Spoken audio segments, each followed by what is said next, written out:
सोमवार व्रत के नियम एवं कथा विधि। सोमवार व्रत के नियम। सोमवार का दिन भगवान शिव को समर्पित है। इस दिन अगर व्रत किया जाए तो व्यक्ति की सारी मनोकामना पूरी होती हैं। तो सोमवार व्रत करने के नियम कुछ इस प्रकार हैं। नंबर 1, सोमवार व्रत करने के लिए सबसे पहले आपको प्रातः काल में जल्दी उठकर स्नान करना है और उसके बाद आपको साफ सुथरे कपड़े धारण करने हैं।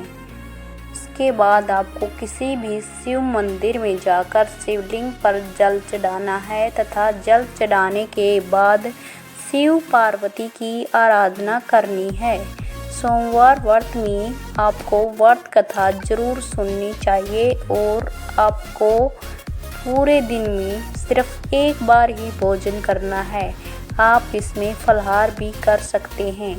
सोमवार कथा विधि। अगर आप भी सोमवार व्रत करके भगवान शिव को प्रसन्न करना चाहते हैं तो आप इस कथा से भगवान शिव को प्रसन्न कर सकते हैं। इस कथा को सोमवार व्रत कथा कहते हैं। बहुत समय पहले की बात है, एक साहूकार था लेकिन उसका कोई संतान नहीं थी।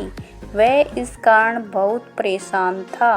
वह शिव जी का भक्त था। वह संतान प्राप्ति के लिए प्रत्येक सावन सोमवार को व्रत रखता और शिव पार्वती की पूजा करता, जिससे कि मां पार्वती साहूकार की भक्ति से प्रसन्न होकर भगवान शिव को उन्हें संतान वरदान देने के लिए आग्रह करती है। जिससे कि शिव जी कहते हैं कि जिस व्यक्ति के भाग्य में जो लिखा होता है उसे वही मिलता है। लेकिन फिर भी पार्वती जी के न मानने के कारण भगवान शिव ने साहूकार को संतान प्राप्ति का वरदान तो दिया, लेकिन उन्होंने कहा कि यह संतान सिर्फ 12 वर्ष तक जीवित रहेगा। भगवान शिव और पार्वती की यह सारी बात साहूकार सुन रहा था, इसलिए इस बात की ना तो खुशी थी और ना ही दुख था। उसे कुछ दिनों बाद साहूकार के घर एक पुत्र का जन्म हुआ और जब वह 11 वर्ष का हुआ तब साहूकार ने उसके मामा को बुलाकर कहा कि तुम यह पैसे ले जाओ और इसे विद्या प्राप्ति के लिए काशी ले जाओ, लेकिन तुम रास्ते में यज्ञ करवाते एवं ब्राह्मणों को दान करते हुए जाना। तभी वह मामा और भांजा ऐसे ही यज्ञ कराते हुए काशी की ओर जाते हैं। तभी एक नगर होता है जहाँ एक राजकुमारी का विवाह होता है, लेकिन वह राजकुमार काना होता है। तभी राजकुमार का पिता अपने बेटे की यह बात को छुपाने के लिए एक चाल चलता है और सोचता है कि क्यों ना मैं राजकुमारी का विवाह साहूकार के बेटे से करवा दूं और शादी के बाद उसे धन देकर विदा कर दूंगा। उसके बाद उस लड़के को दूल्हे के वेश धारण करवाकर उस राजकुमारी से शादी करवा दी गई। लेकिन साहूकार का बेटा ईमानदार था तो उसे यह बात पसंद नहीं आई। साहूकार का बेटा राजकुमारी के चुन्नी में सारी सच्चाई लिख देता है, जिसके बाद राजकुमारी वह कह पड़ती है तो राजकुमारी के पिता उसे विदा नहीं करते हैं। बारात वापस चली जाती है और ऐसे ही दोनों मामा और भांजा भी काशी पहुंच जाते हैं और यज्ञ करने लगते हैं। यज्ञ साहूकार के लड़के के 12 वर्ष में किया जा रहा था। तभी उसकी तबीयत खराब हो जाती है तो उसके मामा उसे कहते हैं कि तुम अंदर जाओ और थोड़ा विश्राम कर लो।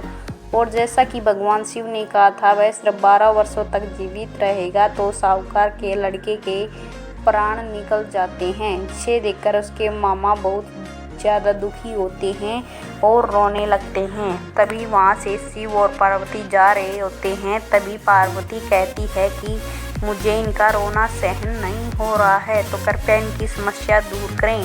तब शिव जी कहते हैं यह वही लड़का है जिसे मैंने 12 साल जीवित रहने का वरदान दिया था और इसका समय पूरा हो चुका है। लेकिन पार्वती जी नहीं मानती हैं और इन्हें वापस जीवित करने का आग्रह करती हैं।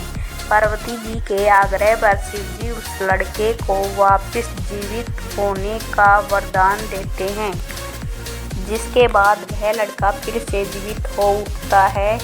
उसके बाद वह लड़का अपनी शिक्षा पूरी करने के बाद अपनी मामा के साथ वापस जाता है और वही नगर में पहुंच जाता है जहां उसका विवाह हुआ था और वहां पे एक यज्ञ का आयोजन करते हैं। तभी उस राजकुमारी के पिता ने उस लड़के को पहचान लिया और अपने महल ले जाकर उसकी खूब खातिरदारी की और अपनी बेटी को विदा किया।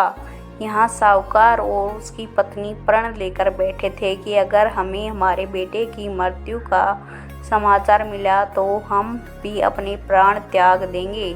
लेकिन जब उन्हें पता चलता है कि उनका बेटा सही सलामत है तब वह बहुत ज़्यादा प्रसन्न होते हैं। उसी रात शिवजी साहूकार के सपने में आते हैं और कहते हैं कि मैं तुम्हारे सोमवार के व्रत से बहुत ज़्यादा प्रसन्न हूँ, इसलिए मैं तुम्हारे बेटे को लंबी आयु का वरदान देता हूँ। इसलिए जो भी सोमवार का व्रत करता है उसकी आयु लंबी होती है और उसकी सारी मनोकामनाएं पूरी होती हैं। वीडियो अच्छी लगे तो please like share and subscribe ज़रूर करें।